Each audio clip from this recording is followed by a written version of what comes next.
உங்கள் பாரங்களை என்னிடத்தில் விட்டு விடுங்கள். இந்த வார்த்தை யார் சொன்னது ஞாபகம் இருக்கா? மிக நிச்சயம் நீங்க இந்த பாரங்களை சுமக்கிற ஒருவரா இந்த இடத்துல இருக்கிறீர்களோ, உங்களுடைய பாரங்களை தேவனாண்டவராக இயேசுனுடைய கையில் இந்த படையும் மக்களே. உங்களுடைய சூழ்நிலைகளை மாற்ற அவர் வல்லமை படைத்தவரா இந்த இடத்துல இருக்கிறார். கவனிங்க, தேவன் சரியா உங்களிடத்துல தான் பேசிட்டு இருக்கார்.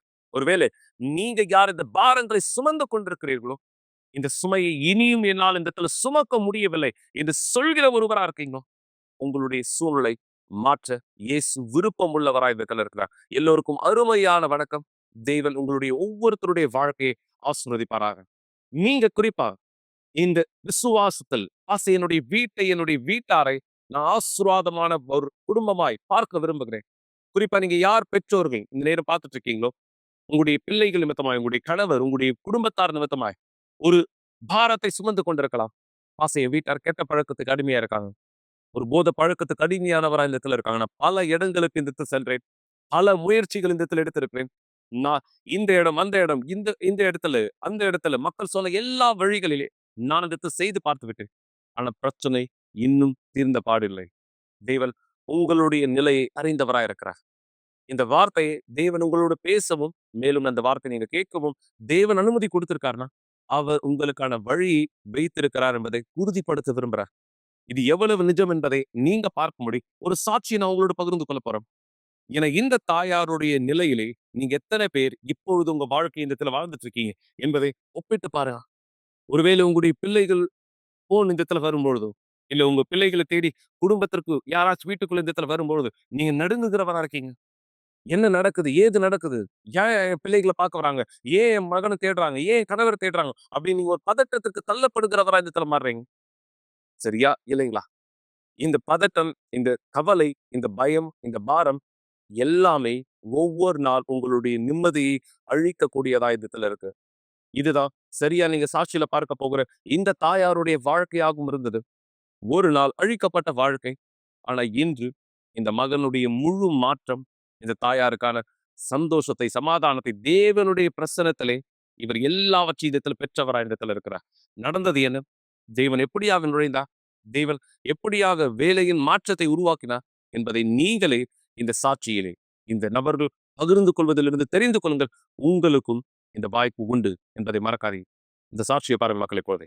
போதை பழக்கத்திற்கும் அதனுடைய விற்பனைக்கும் நான் மிகவும் அதிகமான விதத்துல மோசமாக நான் அடிமையாக தொடங்கினேன். எனக்கு தெரியும் சிறைச்சாலையில நான் பல வருஷங்கள் கழிக்க வேண்டியதா இருக்கும்ட்டு அந்த இடத்துல இருந்து நான் பலவிதமான குற்றங்களிலும் கூட ஈடுபட தொடங்கினேன்.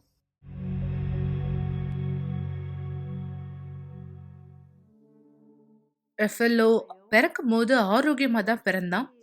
கீழ்ப்படுகிற பையனா இருந்தான். ஆனா அவனுக்கு 10 வயது ஆகும்போது அவனுடைய வாழ்க்கையே மாற ஆரம்பிச்சது. அவனுடைய குணாதிசயம், நடவடிக்கை எல்லாமே மாறுச்சு.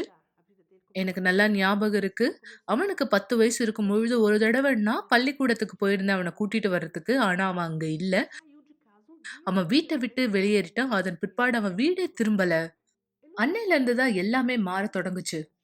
சரி, அந்த நாள் தொடங்கி என்னுடைய வாழ்க்கையில எல்லாமே மாற தொடங்கியது. நான் சிகரெட் பிடிக்க ஆரம்பிச்சேன். வீட்டின்ற போதை மருந்து எடுத்துக்க ஆரம்பிச்சேன். அந்த கம்ம மோறதுனால வரக்கூடிய அந்த போதை. சரியா 12-13 வயசு இருக்கும்பொழுது என்னுடைய முதல் திருட்டானதை நான் செய்தேன். இந்த காரணத்தினால நான் கைது செய்யப்பட்டேன். நான் மைனரா இருக்கிறதுனால ஒவ்வொரு முறையும் கைது செய்யப்படுவேன், வெளியில வருவேன், சில நேரம் தப்பிச்சு ஓடுவேன். இப்படியாதான் என்னுடைய வாழ்க்கையானது இருந்தது. அதே போல நான் மேஜரான பொழுது நான் கைது செய்யப்பட்டேன். 4 வருஷம் 4 மாசம் சிறையில நான் இந்த இடத்துல கழிச்சேன். சிறையில இருந்து நான் இந்த இடத்துல வெளியே வந்த பொழுது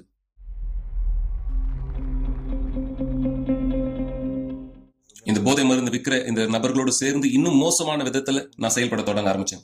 எல்லாமே அதிகரிச்சது. என்னுடைய கஷ்டம், என்னுடைய பிரச்சனை எல்லாமே. அந்த தருணத்துல நான் உதவிக்காக தேடிட்டு இருந்தேன். அப்பதான் யூனிவர்சல் ஆலயத்தை கண்டடைஞ்சேன். அங்கதான் நான் தேவனை கண்டடைஞ்சேன். மாபெரும் அற்புதமான தேவனை கண்டடைஞ்சேன். பரிசுத்த ஆவியினால நிரப்பப்பட்டேன். நான் எப்ப பலன் அடைந்து தண்ணீர் ஞானஸ்தானம் பெற்று பரிசுத்த ஆவி பெற்றேனோ, நான் அவருடைய வழிநடத்தல பெற்றுக்கொண்டேன். அப்பதான் நினைச்சேன், நான் இவனுக்காக, என் பையனுக்காக ஒரு நாள் கூட போராடினது இல்லைன்னு. நான் ஜெயிலுக்குள்ளாக அவமானப்படுத்தப்பட்டேன். நெறைய பல விஷயங்கள கடந்து போனேன். சில தருணத்துல ஆலயத்த விட்டு போற சூழ்நிலை கூட இருந்தது. ஆனா நான் விசுவாசத்துல பலனாவும், ரொம்ப நிலையாவும் இருந்தேன். நான் எப்பலாம் ஆலயத்த விட்டு வீட்டுக்கு திரும்புறேனோ, என் வீட்டு பக்கத்துல 6 போலீஸ்கார்கள் என் வீட்ட சுற்றி நிக்கும். அந்த தெருவுல இருக்கிறவங்க, என்னோட ஆலயத்தின் மெம்பர்ஸ் எல்லாருமே அந்த இடத்துல இருப்பாங்க. எல்லாருமே என்ன ஒரு மாதிரி பாப்பாங்க. நிஜமா என்ன பாப்பாங்க. ஒரு சில தருணத்துல மக்கள் நேரடியாவே வந்து பேசுவாங்க. "நீ உன் நேரத்த வீணடிச்சிட்டு இருக்க. அவன் ஒரு கிரிமினல்" அப்படின்னு சொல்லி என்கிட்ட நேரடியாவே பேசுவாங்க.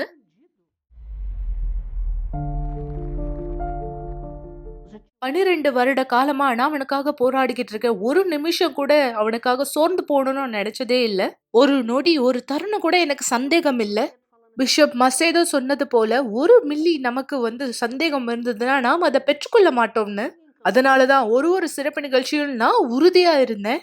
ஒவ்வொரு தடவையும் நான் பீடத்துக்கு போம்போது, என் பையன் மாறுவாங்கிற உறுதி எனக்குள்ள இருந்தது. அதுதான் எனக்கு முக்கியமா இருந்தது. ஆனா இந்த சிறப்பு நிகழ்ச்சியில எனக்கு உறுதி இருந்தது. நான் பீடத்து மேல ஏறும்பொழுது, முழுமையான விடுதலை பெறுவேங்கிற வித்தியாசம் எனக்குள்ள இருந்தது. இது என்னமோ இதுதான் கடைசி முறை நான் பீடத்து மேல ஏறுறா மாரி எனக்கு பதில் கிடைச்சிடுச்சுங்கிற உறுதியோட போனேன். ஒரு தருணத்துல நான் பீடத்து மேல ஏறினேன். எல்லாமே எதையுமே விடல. எல்லாத்தையும் கொடுத்தேன். நான் பீடத்து மீது அந்த என்வலப்ப வைக்கும் பொழுது, நான் என்னுடைய பையன அந்த இடத்துல வச்சுதான் நான் பார்த்தேன். தேவன் அந்த இடத்துல என்னுடைய மகன பெற்றுக்கொண்டாருங்கிற உறுதி எனக்குள்ள இருந்தது. இது மிகவும் உண்மை. ஏன்னா, நான் அந்த இடத்துல என்னுடைய பையனுடைய வாழ்க்கைய தேவனுடைய கரங்கள்ல வச்சேன். தேவன் அந்த இடத்துல என் மகன அவருடைய கையில எடுத்துக்கிட்டாரு. வேற எதுவுமே இல்ல. தேவனே இத தவிர என்கிட்ட எதுவுமே இல்ல கொடுக்கறதுக்குன்னு சொன்னேன். இந்த இடத்துல என்னுடைய மகன் இருக்கான். என்னுடைய கண்ணீர் இருக்கு. இதுதான் என்கிட்ட இருக்குன்னு நான் சொன்னேன். எல்லாவற்றையும் கொடுத்த பிற்பாடு எனக்குள்ள உறுதி இருந்தது, சந்தோஷம் இருந்தது, சமாதானம் இருந்தது. மேலும் எனக்கு தெரியும் தேவன் எனக்கு பதில் அளிச்சிருக்காருன்னு. அவர் என்னுடைய ஜெபத்தையோ, என்னோட தியாகத்துக்கோ பதில் கொடுத்திருக்காருங்கிற உறுதி எனக்குள்ள இருக்கு. இதன் பிற்பாடு தான் முக்கியமான அத்தியாயமே ஆரம்பிக்குது. ஒரு கொலையில நான் ஈடுபட்டிருந்தேன். ஒரு பையனுடைய கொலை வழக்கு. அந்த கொலையானது பல விதமான பிரச்சனைகளை எனக்கு கொண்டு வர ஆரம்பிச்சது. கோபத்துல அந்த பையனை கொன்ற அந்த கும்பலானது பிற்பாடு என்னையும் கொல்லும்படியாக அவங்க ஆள் அனுப்பியிருந்தாங்க. எல்லாமே ஒழுங்குபடுத்தப்பட்டதாக இருந்தது. பல நபர்களிடத்துல அவங்க பேசி வச்சிருந்தாங்க, பல குழுக்கள் இடத்துல. அப்படியான குழு என்னை கொல்றதுக்கு இந்த இடத்துல அவங்களுக்கு தைரியமானது இல்ல. ஏன்னா நாங்க எல்லா தவறுகளையும் ஒன்னா சேர்ந்து தான் செய்யக்கூடியவரா இருந்தோம். எல்லா குற்றங்களை சேர்ந்து செய்யக்கூடியவராக இருந்தோம். ஒரே இடத்துல தங்கக்கூடியவராக இருந்தோம். எல்லா விதமான தவறுகளையும் நானும் அந்த நபரும் சேர்ந்து செய்யக்கூடிய நபரா தான் இருந்தோம். நானும் அந்த நபரும் மோட்டர் பைக்ல இந்த இடத்துல போயிட்டு இருக்கும்போது ஒரு விபத்தானது நேர்ந்தது. அவன் கீழே விழுந்து இந்த இடத்துல கழுத்து முறுக்கி அவன் இறந்துட்டான். நான் மிக அதிகமான காயத்தோடு இந்த இடத்துல கண் விழித்து பார்க்கும்பொழுது நான் மருத்துவமனையில் இருந்தேன். எனக்கு மிக மோசமானது, அடிபட்டிருந்தது, என்னுடைய கை உடைஞ்சிருந்தது. எனக்கு தெரியும் நான் கைது செய்யப்பட்டிருக்கேன்ட்டு. எனக்கு ஏற்கனவே 2 வாரண்ட் என் பேர்ல இருந்தது. நான் என் மகனை பீடத்தின் மேல ஒப்படைச்சிருக்கேன். அந்த செய்தி எனக்கு அதிர்ச்சியை கொடுத்தது. ஏன்னா எனக்கு தெரியும் நான் தேவனிடத்துல என் பையனை ஒப்பு கொடுத்திருக்கேன். 100% நான் தேவனை நம்புறேன். நான் இருந்த சிறையில இருந்து ஒரு மிகப்பெரிய சிறைக்கு இந்த இடத்துல மாற்றப்பட்டேன். அந்த மிகப்பெரிய சிறையிலும் கூட தொடர்ந்து நான் குற்றங்களை செய்ய ஆரம்பிச்சேன். அவங்க ஒரு போனா இருந்தது. இன்னும் அந்த போதை மருந்து விற்கிற மக்களோடு இந்த இடத்துல நான் தொடர்புல தான் இருந்தேன். அந்த நாள் சிறையில ஒருத்தன் வர்றதை நான் இந்த இடத்துல பார்த்தேன். அந்த நபர் முன்னாடி ஒருத்தனை கொலை பண்ணி இருந்தா. அந்த நபர் இந்த இடத்துல கொலை பண்ணும்போது அந்த நபர் பக்கத்திலேயே இந்த இடத்துல நான் இருந்தேன். அந்த நபரும் எனக்கு எதுவும் செஞ்சதில்லை, நானும் அந்த நபருக்கு எந்த கெடுதலும் செஞ்சதில்லை. அதனால நாங்க பேச தொடங்க ஆரம்பிச்சோம். அந்த நபர் இடத்துல அப்படியே நான் பேசும்போது நான் சொன்னேன், நீ அந்த நபர் 6 முறை சுட்ட, அந்த நபர் பக்கத்துல தான் இருந்த. அந்த நபர் அதுக்கு சொன்னார், நீ அந்த நபர் பக்கத்துல இருந்தியா? இல்ல நீ அந்த நபர் பக்கத்துல எல்லாம் இல்லையே. நான் சொன்னேன், இல்ல நான் அங்கதான் இருந்தேன். இல்ல நீ அந்த இடத்துல இல்லவே இல்ல நான் அந்த நபர் பக்கத்துல தான் இருந்தேன், ஆனா நான் உன்னை பார்க்கவே இல்லையே அப்படின்னு சொன்னார். நான் சொன்னேன், இல்ல அந்த நபர் பக்கத்திலேயே தான் நான் இருந்தேன். அந்த நபர் அதுக்கு சொன்னார், நான் அந்த நபரை மட்டும் தான் இந்த இடத்துல நோக்கமா இருந்தேன், நான் உன்னை இந்த இடத்துல பார்க்க கூட இல்லை, நான் நம்புறேன் நான் இப்ப குருடனா மாறிட்டேன்ட்டு. அந்த நேரம் நான் உணர தொடங்க ஆரம்பிச்சேன், எங்க அம்மா வணங்குற அந்த தேவன் தான் என்னை விடுவிச்சிருக்கார். ஏன்னா சின்ன வயசுல இருந்து பல முறை பல பிரச்சனையில இருந்து அப்படியாக நான் விடுபட்டு இருக்கேன். அந்த மிகப்பெரிய பைக் விபத்துல இருந்தும் அவர் என்னை காப்பாத்திருக்கார். அவர் எனக்குள்ளாக வேலை செய்யறதை நான் பார்க்க தொடங்கினேன். நான் என்னை தாழ்த்தினேன். என்னுடைய தவறான செயல்கள் எனக்கே இந்த இடத்துல அருவருப்பா தோண ஆரம்பிச்சது. சிகரெட் பிடிக்கிற பழக்கங்களை நிறுத்தினேன். அந்த வீட்டின்ற போதை மருந்தை பயன்படுத்த நிறுத்தினேன். இப்படியாக எனக்குள்ளாக இருந்த எல்லா பழக்கங்களும் இந்த இடத்துல மாற்ற தொடங்கினேன். அப்படியான சூழ்நிலை தான் சிறையில இனியும் யாரும் வந்து பார்க்க முடியாது அப்படின்ற சூழ்நிலைக்கு இந்த இடத்துல தள்ளப்பட்டோம்.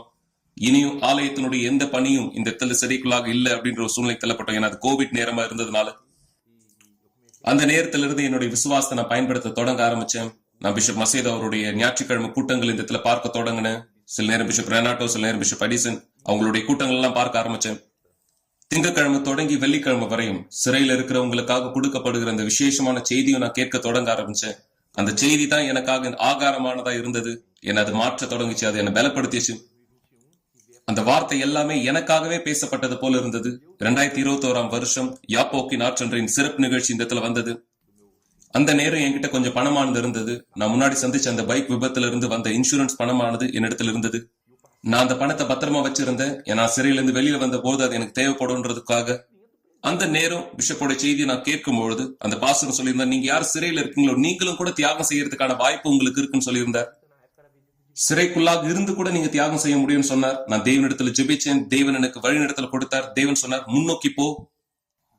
அந்த நேரம் எங்க அம்மா கிட்ட நான் பேச தொடங்கினேன். அந்த நேரம் 20 நிமிஷம் தான் இந்த இடத்துல பார்த்து பேச முடியும். பார்த்து கூட இந்த இடத்துல நேரடியா பேச முடியாது, பேசதான் முடியும். எங்க அம்மா கிட்ட நான் சொன்னேன், அம்மா என்கிட்ட இருக்கிற எல்லாத்தையும் எடுத்து பீடத்து மேல இந்த இடத்துல தியாகமா செய்யுங்கன்னு சொன்னேன். அதன் பிற்பாடு நான் தேவனிடத்துல பேசினேன். தேவனிடத்துல இப்படியா சொன்னேன், தேவனே இந்த இடத்துல இருந்து நான் வெளியே வரும்போது பரிசுத்தாவி இல்லாம இந்த இடத்துல நான் வெளியே வரக்கூடாது. ஏன்னா பரிசுத்தாவி இல்லாம நான் மீண்டும் வெளியே வருவேனா, மீண்டும் அதே தவறான செயல்களை தான் இந்த இடத்துல நான் செய்ய போறேன். அதனால இங்கு நான் பரிசுத்தாவை பெற்றுக்கொள்ளணும் அப்படின்னு நான் கேட்டேன். அந்த நேரம் நான் தேவனிடத்துல சொன்னேன், தேவனே நான் இந்த தியாகமான செய்யறேன், நீங்க எனக்குள்ளாக இந்த இடத்துல வர்றதுக்காக. ஏன்னா அந்த நேரம் அந்த இஸ்ரவேல் சிறப்பு நிகழ்ச்சியினுடைய நோக்கம் நம்முடைய அடையாளத்தை இந்த இடத்துல மாற்றிக்கொள்ளும்படியாக இருந்தது. என்னுடைய அடையாள அட்டையில என்னுடைய அப்பாவுடைய பேர் இருக்கும்னு நான் இந்த இடத்துல விரும்பினேன். ஏன்னா முன்னாடி நான் பிசாசுனுடைய பிள்ளையாக இருந்தேன். இப்ப நான் தேவனுடைய பிள்ளையாக இந்த இடத்துல மாற விரும்புறேன். அதுதான் என்னுடைய அடையாளமா இருக்கும்னு நான் கேட்டேன். அங்கு என்னுடைய எல்லாவற்றையும் நான் அர்ப்பணிச்சேன். அதன் பிற்பாடு டிசம்பர் மாதம் 2021 தானியேல் உபவாசமானது வந்தது. அந்த நிகழ்ச்சியிலும் கூட நான் முழு பலத்தோடு இந்த இடத்துல கலந்து கொண்டேன். ஜனவரி மாதம் 9ஆம் தேதியானது ஒரு மிக அற்புதமான அருமையான நாளாக இருந்தது. பிஷப் எடிசன் இந்த இடத்துல கூட்டமானது எடுத்துக்கொண்டிருந்தார். ஒரு சின்ன இடம் தான் இருந்தது. நான் அந்த டிவி இந்த இடத்துல பார்க்கறதுக்காக நான் அந்த நிகழ்ச்சி அந்த கூட்டத்துல கலந்து கொண்டேன். அந்த நிகழ்ச்சியில இந்த இடத்துல நான் தேவனோடு பேச தொடங்கி இருந்தேன். அங்கு தேவன் என் மேல இறங்கின பொழுது, தேவனுடைய சிந்தனை எனக்குள்ளாக இந்த இடத்துல வந்த போது, தேவனுடைய ஆவியின் அபிஷேகம் எனக்குள்ளாக இந்த இடத்துல வந்த போது தேவன் உறுதிப்படுத்தினார், இப்பொழுது நீ என்னுடைய மகனாக இந்த இடத்துல இருக்கன்ட்டு, இப்பொழுது நீ என்னுடைய பிள்ளையாக இருக்க. அதுதான் உறுதியாக எனக்கு கிடைச்சது. நான் இந்த இடத்துல நினைச்சேன், நான் கைது செய்யப்பட்டு சிறையில கூட இந்த இடத்துல இல்ல, நான் வெளியே இருக்கிறது போல உணர்ந்தேன், சுதந்திரமா இருக்கிறது போல நான் உணர்ந்தேன். உடனே நான் ஒரு பேப்பர் பென் எடுத்து எழுத ஆரம்பிச்சேன். என்னுடைய அம்மாக்காக நான் இந்த இடத்துல எழுத ஆரம்பிச்சேன். எனக்கு என்ன நடந்ததோ அதை நான் சிறையில இருக்கிற மற்ற நபர்களோட இந்த இடத்துல நான் பேசி இருப்பேனா, ஒருவேளை அவங்க இப்படியா கூட சொல்லியிருக்கலாம், இவனுக்கு என்னாச்சுன்னு தெரியல, இவனுக்கு பைத்தியம் பிடிச்சிருக்குன்ட்டு. நான் அந்த கடிதத்தை திறந்து படிக்கும் பொழுது அவர் பரிசுத்தாவினால நிரப்பப்பட்டதா சொல்லியிருந்தாரு. அந்த கடிதத்தின் மூலமா அவன் அழறாங்கிறத நான் புரிஞ்சுக்கிட்டேன். நான் அந்த லெட்டரை மூடிட்டு நான் தேவன் இடத்துல சொன்னேன், தேவனே நன்றி, எல்லாமே முடிஞ்சிருச்சு. நான் எந்த தருணம் அந்த லெட்டரை மூடினோ அந்த தருணம் எல்லாமே முடிஞ்சிச்சு. அவன் எந்த இடத்துல இருக்கான்னு தெரிஞ்சிருச்சு. அதுதான் எல்லாமே முடிஞ்சிருச்சு.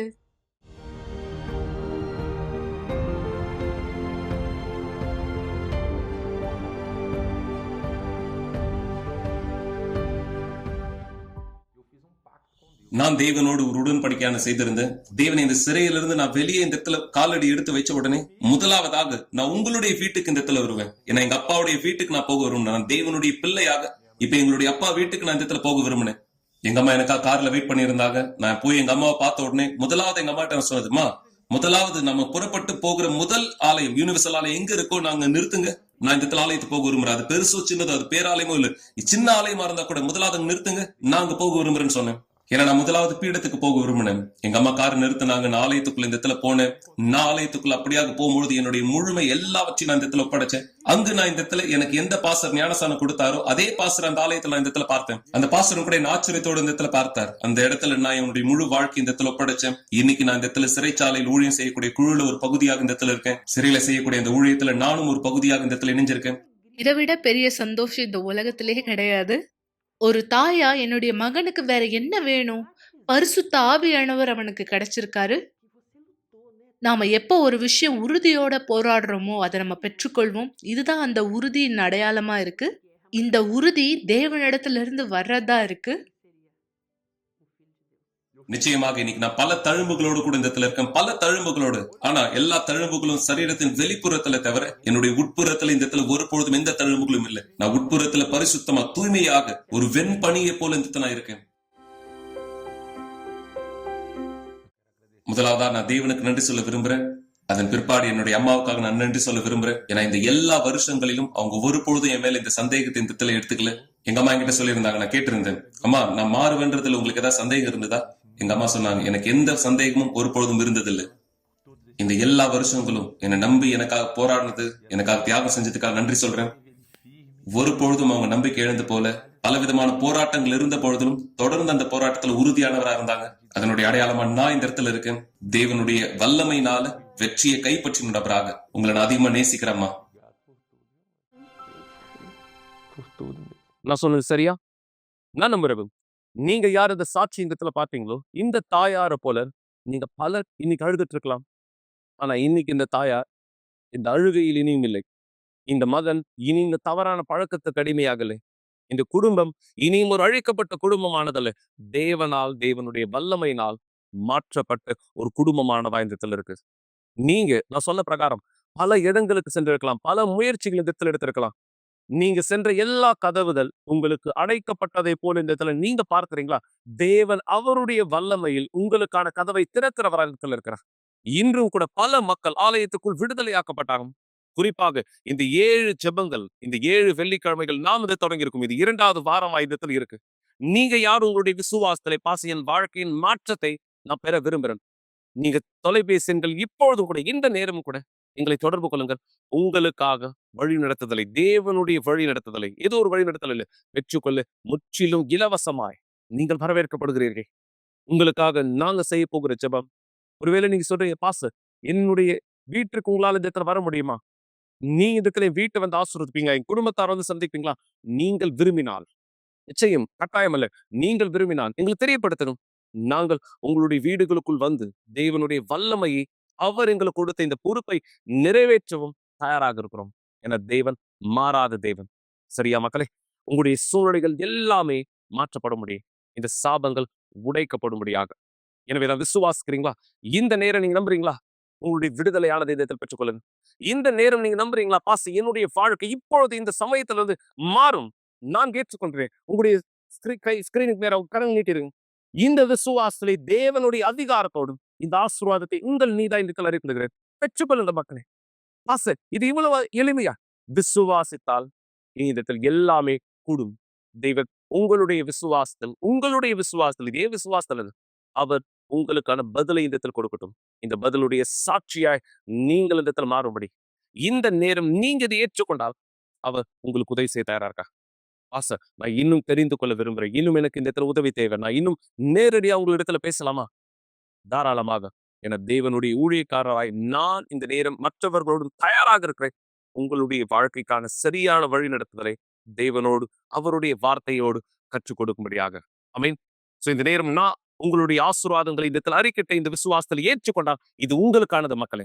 பாஸ் நான் என்னுடைய வீட்டுல என் மகளோடு பிரச்சனை சந்திக்கிறேன். ஏன்னா எல்லா நேரம் நீங்க மகன் மகன் மகன் காமிக்கிறீங்க. ஒருவேளை நீங்க உங்க மகளோட பிரச்சனை சந்திக்கிறீங்கன்னா, சில நேரம் உங்களுடைய மகள் உங்ககிட்ட பேசுறது கூட இல்ல. எல்லா நேரம் தனிமையாக இந்த இடத்துல இருக்காங்க. எல்லா நேரம் இதை யோசிச்சுட்டு இருக்காங்க. இந்த சூழலை உங்களுடைய வீட்டுக்குள்ள இருந்தால் தேவன் அதையும் மாற்ற முடியும். ஏன்னா சரியா இதுதான் நடந்தது இந்த மகளுக்கு. சோ என்னது இந்த சாட்சியானதுன்னு கேளுங்கள் இப்பொழுதே. வணக்கம். என் பேரு கௌரி. நான் வந்து முதல்ல ஆலயத்துக்கு வந்து சும்மா தான் வர ஆரம்பிச்சேன். ஸோ ஜஸ்ட் சும்மா இன்வைட் பண்ணியிருந்தாங்க. ஸோ அதுக்காக தான் வர ஆரம்பிச்சேன். ஸோ நான் தொடர்ந்து வர வர நான் வந்து இந்த ஆலயத்தோட விசுவாசம் புரிஞ்சுக்கிட்டேன். அதாவது எப்படின்னா, இங்க ரொம்ப ஸ்ட்ராங்கா இருந்தாங்க. ஸோ நெறைய பேர் விடுதலை பெற்றாங்க அப்படின்ற ஒரு சாட்சி எல்லாமே நான் கேள்விப்பட்டேன். ஸோ நான் வந்து அதுக்கப்புறம் எங்க வீட்ல வந்து எங்க அப்பா ரொம்ப குடிப்பாரு, சிகரெட் பிடிப்பாரு. அவர் வந்து ஒரு 30 வருஷமா அந்த பழக்கத்துக்கு அடிமையா இருந்தாரு. ஸோ அவரு ட்ரிங்க்ஸ பண்ணும்போது, வீட்ல வந்து எனக்கு பயமா இருக்கும். ஏன்னா எங்க அம்மாவ அடிப்பாங்க அப்படின்னு சொல்லி நான் பயப்படுவேன். அதனால வந்து எங்க அப்பாக்காக நான் பிரேயர் பண்ண ஆரம்பிச்சேன். நான் வந்து அவருக்காக வந்து பர்ப்பஸ்லாம் பண்ண ஆரம்பிச்சேன். நான் சாக்ரிஃபைஸ் அதெல்லாம் பண்ணேன். ஸோ அது பண்ணதுக்கு அப்புறமா வந்து ஒரு 2 இயர்ஸ் ஆச்சு அவர் மாறுறதுக்காக. ஆனாலுமே நான் வந்து அத நிறுத்தவே இல்ல. நான் வந்து தொடர்ந்து அவருக்காக போராட ஆரம்பிச்சேன். ஒவ்வொரு பிரேயருமே என்னுடைய ஃபர்ஸ்ட் பிரேயர் வந்து நான் அவருக்காக தான் பண்ண ஆரம்பிச்சேன். ஸோ அது நான் பண்ணதுக்கு அப்புறமா அவரு 2 வருஷம் கழிச்சு அவருக்கு வந்து ஒரு நோயானது வந்தது. அதாவது ஸ்ட்ரோக் அப்படின்ற ஒரு அட்டாக்னால அவர் பாதிக்கப்பட்டாரு. ஸோ அதுக்கப்புறமா அந்த அட்டாக்ல வந்து டாக்டர்ஸ் என்ன சொன்னாங்க அப்படின்னா, இனி வந்து அவர் வந்து உயிர் பிழைக்கிறது கஷ்டம், வாழ்றது கஷ்டம். ஸோ வந்து அவர் வந்து இறந்துடுவாரு. நீங்க உங்க ஃபேமிலி மெம்பர்ஸ்க்கெல்லாம் சொல்லிடுங்க அப்படின்னு சொல்லி அந்த லாஸ்ட் டே நைட் வந்து டாக்டர்ஸ் வந்து எங்க அம்மா கிட்ட சொல்றாங்க. ஸோ சொன்னதுக்கு அப்புறம் எங்க மம்மிக்கு வந்து என்ன பண்ணனே தெரியல. நானும் வீட்ல இருந்து பிரேயர் பண்ணிட்டு இருந்தேன். அப்போ அம்மா தீர்மானிச்சாங்க, இந்த நிமிஷம் அவர் வந்து எனக்கு நீங்க குடுத்துட்டீங்க அப்படின்னா, நாங்க உங்கள ஏத்துக்கிறோம் அப்படின்னு சொல்லி அம்மா வந்து தீர்மானிச்சாங்க. ஸோ வந்து அப்பாவுமே வந்து அத ஏத்துக்கிட்டாங்க. எனக்கு நீங்க விடுதலை குடுத்தீங்க அப்டின்னா, நான் வந்து உங்கள ஏத்துக்கிறேன் அப்டின்னு சொல்லி அப்பாவும் வந்து தீர்மானிச்சாரு. ஸோ வந்து அந்த நாள் நைட் போச்சு. ஒரு விடிய காலையில இருக்கும். ஒரு 3 ஆர் 4 அந்த டைம்க்கு வந்து டாக்டர்ஸ் வந்து டெஸ்ட் எடுத்தாங்க. திருப்பி எல்லா டெஸ்ட்டுமே எடுத்தாங்க. ஸோ எல்லா டெஸ்ட்டும் எடுத்ததுக்கு அப்புறம் வந்து அந்த ரிசல்ட்ஸ் வந்து பார்க்கும்போது டாக்டர்ஸே வந்து சொல்றாங்க, "ரொம்ப இது நம்ப முடியாத ஒரு ஆச்சரியமா இருக்கு." ஏன்னா, இவர் வந்து இறக்கக்கூடிய ஒரு ஸ்டேஜ்ல இருந்தாரு. இப்டி பார்க்கும்போது அவருடைய இது எல்லாமே வந்துட்டு ரொம்ப நெகட்டிவா இருந்திருக்கணும். ஆனா, அவருக்கு இப்ப எல்லாமே நார்மலான ஸ்டேஜ்ல இருக்கு. எல்லாமே சுகரும் சரி, பிபி எல்லாமே வந்து நார்மலான ஸ்டேஜ்ல இருக்கு. அவருக்கு வந்து இப்ப எதுவுமே இல்ல. ஸோ வந்து ஒரு 2 நாள் வந்து அப்சர்வேஷன்ல வச்சுட்டு, நீங்க அவர வந்து வீட்டுக்கு கூட்டிட்டு போயிரலாம். அப்டின்னு சொல்லி டாக்டர்ஸ் வந்து அப்டி சொன்னாங்க. ஸோ அந்த நிமிஷம் வந்து என்னுடைய அப்பாவும், என்னுடைய அம்மாவும் வந்து முழுமையா தீர்மானிச்சாங்க. உயிருள்ள தேவன் வந்து நம்மள உண்மையாவே குணப்படுத்தியிருக்கார். அப்போ இந்த தேவன் கிட்ட நம்மளால விடுதலை பெற முடியும் அப்படின்னு சொல்லி அவங்க 2 பேருமே வந்து ஆலயத்துக்கு வர ஆரம்பிச்சாங்க. அவங்களும் வந்து சர்ச்சுக்கு வர ஆரம்பிச்சாங்க. ஸோ வந்து அதுக்கப்புறம் நாங்க ஃபேமிலியா சர்ச் வர ஆரம்பிச்சோம். ஆனா அதுக்கு எனக்குள்ளாக வந்து எப்பவுமே ஒரு பயமானது இருந்துச்சு. ஒரு ரொம்பவே பதட்டமா இருப்பேன். யார்கிட்டயாவது போய் பேசணும்னா ரொம்பவே பதட்டப்படுவேன், பயப்படுவேன். எனக்குள்ளாக வந்து ரொம்பவே எப்படி சொல்றதுன்னா, இன்ஃபியாரிட்டி காம்ப்ளெக்ஸ் இருந்தது. என் ஃபேமிலில கூட வந்து என்ன கம்பேர் பண்ணி பேசுவாங்க. ஸோ அப்படிலாம் பேசும்போது வந்து நான் வந்து அவங்க விளையாட்டுக்கு தான் சொல்லுவாங்க. ஆனா எனக்கு வந்து அது ரொம்பவே கஷ்டமா இருக்கும். ஏன்னா நான் வந்து ரொம்ப டார்க் ஸ்கின்னா இருக்கிறதுனால. ஸோ வந்து அதனால எனக்கு ரொம்ப கஷ்டமா இருந்துச்சு. அப்புறம் நான் ரொம்ப பயப்படுவேன். அப்புறம் வீட்ல வந்து நான் ரொம்ப கோவப்படுவேன். எங்க அப்பா, அம்மா எது சொன்னாலுமே ரொம்ப வந்து கோவப்படுவேன். அண்ணா கூட ரொம்ப சண்டை போடுவேன். ரொம்பவே கெட்ட வார்த்தை பேசுற ஒரு பெண்ணா தான் நான் இருந்தேன். ஆனா அதுக்கப்புறமா நான் சர்ச் போக யூத் யூத் மீட்டிங் தான் நான் ரொம்ப இன்வால்வ்மென்ட்டா போக ஆரம்பிச்சேன். ஏன்னா, அங்க தான் என்ன கூப்பிட ஆரம்பிச்சாங்க. ஸோ வந்து பாஸ்டர்ஸ் வந்து ஒரு நாள் வருவாரு. ஸோ அவரு வரும்போதெல்லாம் வந்து நான் சம்டைம்ஸ் ஒளிஞ்சுப்பேன். ஏன்னா, ஒரு ஆலயத்துக்கு வந்து என்ன இன்வைட் பண்ணுவாரு யூத் மீட்டிங்க்கு. ஸோ எனக்கு வந்து சம்டைம்ஸ் போக பிடிக்காது. அதனால நான் என்ன பண்ண ஆரம்பிச்சேன் அப்டின்னா, நான் வந்து போய் வீட்லயே போய் ஒளிஞ்சுகிட்டு, நான் வீட்ல இல்லன்னு சொல்லுங்க அப்டின்னு நான் சொல்லியிருக்கேன். ஸோ அதுக்கப்புறம் நான் திருப்பி தொடர்ந்து போக ஆரம்பிச்சேன். என் ஃப்ரெண்டு கூட வந்து அந்த சர்ச் தான். ஸோ அவங்களும் என்ன இன்வைட் பண்ணாங்க. அப்புறம் நானும் போக ஆரம்பிச்சேன். ஸோ நாங்க தொடர்ந்து போக வந்து பரிசுத்த ஆவி பத்தி பேசினாங்க. பரிசுத்த ஆவி பத்தி பேசும்போது, பரிசுத்த ஆவினா என்னன்னு எனக்கு தெரியல. சொன்னாங்க, "பரிசுத்த ஆவி உங்களுக்குள்ள இருக்கும்போது நீங்க சந்தோஷமா இருப்பீங்க" அப்படின்னு சொல்லி சொன்னாங்க ஒரு நாள் ஆலயத்துல. பரிசுத்த ஆவி நம்மளுக்குள்ளயா? அது எப்படி ஒரு ஆவி எப்படி நமக்குள்ளாக வர முடியும்? அப்படின்ற ஒரு டவுட் அந்த கேள்வியானது எனக்குள்ளாக இருந்துச்சு. ஸோ நான் வந்து சர்ச்சுக்கு போனேன். வெட்னஸ்டே சர்வீஸ்லாம் போக ஆரம்பிச்சேன். ஸோ அதுக்கப்புறமா வந்து ஒரு நாள் வெட்னஸ்டே அன்னைக்கு நான் வந்து பரிசுத்த ஆவிய பெற்றுக்கொண்டேன். எப்படி போயிடுச்சுன்னா, நான் எனக்குள்ளாக இருக்க அந்த தாழ்வு மனப்பான்மை அத எல்லாத்தையுமே நான் மாத்திக்கிட்டேன். ஆலயத்துல வந்து ஒரு நோக்கமானது ஸ்டார்ட் பண்ணியிருந்தாங்க. ஸோ வந்து நான் அத தெரிஞ்சுக்கிட்டேன். ஸோ நான் அத தெரிஞ்சுக்கிட்டு, அதுக்கப்புறமா நான் அதுல கலந்துக்கிட்டேன். ஸோ அதுல ஒவ்வொரு நாளுமே நான் வந்து என்ன ஆவிக்குரிய விதத்துல வந்து நான் என்ன தியாகம் பண்ண ஆரம்பிச்சேன். அ அந்த ஒவ்வொரு நாளுமே வந்து எனக்கு ரொம்பவே கஷ்டமானதா இருந்தது. சொல்லப்போனா அந்த நாட்கள்ல மட்டும் தான் எனக்கு ரொம்ப புடிச்ச விஷயங்களே எங்க வீட்ல நடந்தது. ஆனா, நான் அதுல எதுலயுமே வந்து இன்வால்வ் பண்ணவே இல்ல என்ன. ஸோ நான் வந்து முழுக்க முழுக்க நான் பரிசுத்த ஆவி தேடுறதுல மட்டும் தான் நான் ஃபோக்கஸா இருந்தேன். அதுக்கப்புறம் நான் பரிசுத்த ஆவி பெற்றுக்கொண்டேன். ஸோ நான் ரொம்பவே ஸ்ட்ராங்கா வர ஆரம்பிச்சேன். நான் எந்த சர்வீஸுமே நான் மிஸ் பண்ணாம வெட்னஸ்டே, ஃப்ரைடே, சண்டேன்னு சொல்லி நான் ரொம்ப தொடர்ந்து வர ஆரம்பிச்சேன். நான் வந்து ரொம்பவே எப்படி சொல்றதுன்னா, ரொம்ப சந்தோஷமா இருந்தேன் அந்த நாட்கள்ல. எங்க வீட்ல ப்ராப்ளம் இருந்தா கூட நான் ரொம்ப சந்தோஷமா இருக்கிற ஒரு நபரா தான் இருந்தேன். எப்படின்னா, வெளியில சந்தோஷமா சொல்லல. எனக்குள்ளாக நான் ரொம்ப சந்தோஷமா இருந்தேன். ஆனா, அதுக்கப்புறம் கொஞ்ச நாள் போனதுக்கு அப்புறம் நான் ஒரு தவறானது செஞ்சேன். நான் அத செஞ்சேன். அதுக்கப்புறம் நான் இங்க இல்ல. நான் வந்து வேலூர் போயிட்டேன். ஸோ, அப்போ வந்து எனக்கு ரொம்பவே கிளியரா தெரிஞ்சது. எனக்குள்ளாக பரிசுத்த ஆவி இல்ல. நான் பரிசுத்த ஆவிய இழந்துட்டேன் அப்படின்னு சொல்லி. ஸோ வந்து எனக்கு ரொம்பவே கஷ்டமா இருந்தது. நான் வந்து என்ன நானே ரொம்ப தாழ்த்தக்கூடிய ஒரு நபரா இருந்தேன். அ யாராவது என்ன பார்த்தாங்க அப்டின்னா, "நீ ஏன் அவங்கள பார்க்குற? நீ இப்டி ஒரு தப்பு செஞ்சுட்ட. இப்டி தப்பு செஞ்சுட்டு நீ அவங்கள பார்க்கக்கூடாது. அவங்க ரொம்ப நல்லவங்க." அப்டின்ற ஒரு எனக்குள்ளாக ஒரு தாழ்வு மனப்பான்மைலாம் எனக்கு ரொம்ப ஏற்படுத்த ஆரம்பிச்சது. ஸோ எனக்கு சரியா வந்து நான் தூங்கல அப்போ. ஏன்னா நான் ரொம்ப கஷ்டப்பட்டுட்டேன். நான் ரொம்ப என் வீட்ல இருக்கவங்கள நான் ரொம்ப காயப்படுத்திட்டேன் அப்படின்னு சொல்லி, நான் ரொம்பவே வந்து நான் ரொம்ப கஷ்டப்படுத்திக்க ஆரம்பிச்சேன்.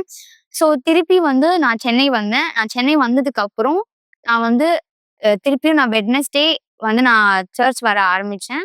ஸோ நான் அப்படி வர ஆரம்பிச்சு நான் வந்து திருப்பி நான் ஒண்ணு தெரிஞ்சுக்கிட்டேன்.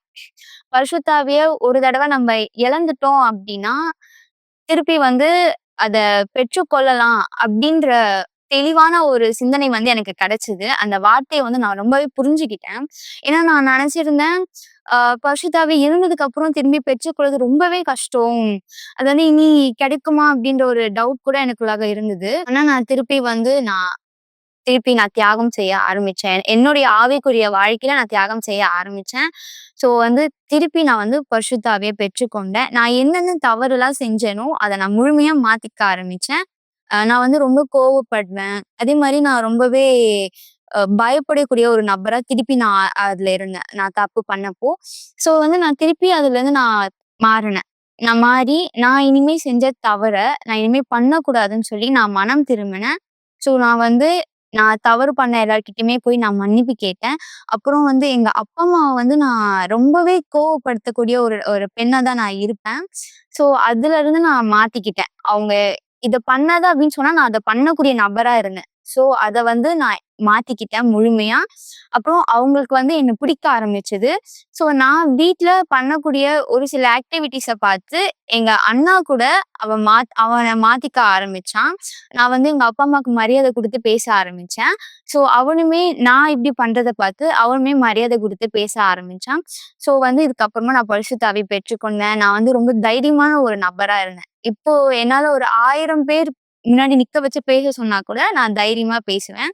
அந்த ஒரு அந்த ஒரு பிரேவ்னஸ் எனக்குள்ளாக இருக்கு. அதே மாரி அந்த ஒரு தைரியம், அந்த ஒரு சமாதானம் வந்து இப்ப வரைக்கும் எனக்குள்ளாக இருக்கு. அந்த பயம் அப்படின்றது எனக்கு ஒரு நாள் கூட வந்ததே இல்ல. எங்க வீட்ல எவ்ளோ பிரச்சனை நடந்தாலும் சரி, இப்ப கூட நான் தைரியமா தான் இருக்கேன். அந்த ஒரு சமாதானம், அந்த ஒரு நிம்மதி அப்படின்றது எனக்குள்ளாக இருக்கு. இப்போ வந்து நான் ஆலயத்துல வந்து தொடர்ந்து முன்னோக்கி வந்துட்டுருக்கேன். ஸோ என்னுடைய அப்பா, என்னுடைய அம்மா கூட என் கூட சேர்ந்து தொடர்ந்து வந்துட்டுருக்காங்க. ஸோ நாங்க குடும்பமா வந்து இன்னும் வந்துட்டுருக்கோம். நாங்க தேவனுக்கு இன்னும் அதிகமா செய்றதுக்காக. எனவே மக்களே, நீங்க சாட்சி இந்த இடத்துல பார்த்தீங்க. உங்களுக்கு தேவன் எதை இந்த இடத்துல கற்றுக் கொடுக்க சொன்னாரோ, நான் அந்த வார்த்தையை மறவாமல் இந்த இடத்துல பேசியிருக்கிறேன். இப்ப தீர்மானம் உங்களுடையது. என் பகுதியை நான் செய்திருக்கிறது போல, நீங்கள் உங்கள் பகுதியை செய்கிறீர்களா? யோசிங்க. நான் இன்னும் செய்யணும். நான் இத எடுத்து வைக்கணும். செயல்படுங்க. என தேவன் அதி அற்புதமான பதிலை கொடுக்க தயாரா இருக்கார். குறிப்பாக அதுதான் இந்த ஞாயிற்றுக்கிழமை நாம் செய்யப்போவதும் கூட. நான் விரும்புகிறது என தேவன் நம்ம ஒவ்வொருத்தருடைய விருப்பங்களை அறிந்தவராய் இந்த இடத்துல இருக்கிறார். நான் விரும்பும் எல்லாவற்றிற்கான என்கிற ஞாயிறு. இதுதான் இந்த ஞாயிற்றுக்கிழமை நாம் தேவனிடத்தில் இந்த இடத்தில் கேட்க போகிறோம். தேவனுடைய வல்லமையை வெளிப்படுத்தும்படியாக இந்த மே மாதம் இந்த துவக்கத்தின் முதல் ஞாயிற்றுக்கிழமையிலே தேவனிடத்திலே நான் விரும்புகிறது என்ன? என் வாழ்க்கை இந்த இடத்துல மாறணும். இப்ப தேவனோடு உங்களுடைய வாழ்க்கையை துவக்க இந்த அவசியம் எவ்வளவு இந்த இடத்துல நீங்க செயல்பட வேண்டியது முக்கியம் என்பதை புரிந்து கொள்ள உங்களுடைய முதற் படி எடுத்து வைங்க. இந்த ஞாயிற்றுக்கிழமை காலை 9:30 மணிக்கு மறக்காதீங்க. வருகின்ற ஞாயிற்றுக்கிழமை காலை 9:30 மணிக்கு நம்முடைய எல்லா யுனிவர்சல் ஆலயம் தேவனுடைய ராஜ்யத்திலும் நீங்கள் விரும்புகிற எல்லாவற்றுக்கான ஞாயிறாய் பரிசுத்தாவியானவருக்காய் நீங்க பரிசுத்தாவியானவர் உடையவரா இந்த இடத்துல இருக்கீங்கன்னா உங்களுடைய வாழ்க்கையினுடைய மற்ற தேவைகளை சந்திக்கும்படியாய் தேவன் அவருடைய ஆவியில் உங்கள் ஒவ்வொருத்தருடைய வாழ்க்கையை பரிபூரணமாய் ஆசுரதித்து வழி நடத்த விரும்புகிறார். தயாரா மக்களே? இது நான் கேட்கிற கேள்வியிலே தேவன் உங்களுக்காய் கேட்பது. தயாரா? ஆசனா தயார். முதற்படி எடுத்து வைங்க. இப்பொழுதே நீங்க இந்த இடத்துல உங்களை தயார்படுத்தலாம். இந்த ஞாயிற்றுக்கிழமை நீங்கள் ஆலயத்தில் எங்களோடு கூட இணையுங்கள். நான் விரும்புகிற எல்லாவற்றுக்கான ஞாயிறு தேவனோடு நான் அவருடைய ஆவியை பெறுகிற வல்லமையின் ஞாயிறாய் இந்த ஞாயிறு இருக்கும். விசுவாசத்திலே இணையலாம். தேவன் உங்கள் ஒவ்வொருத்தருடைய வாழ்க்கையை மிகப்பெரியதாய் ஆசீர்வதிக்கும். மீண்டும் அடுத்த நிகழ்ச்சியில் சந்திக்கிறேன். சென்று வாருங்கள். தேவன் உங்களோடு கூட இருப்பார்.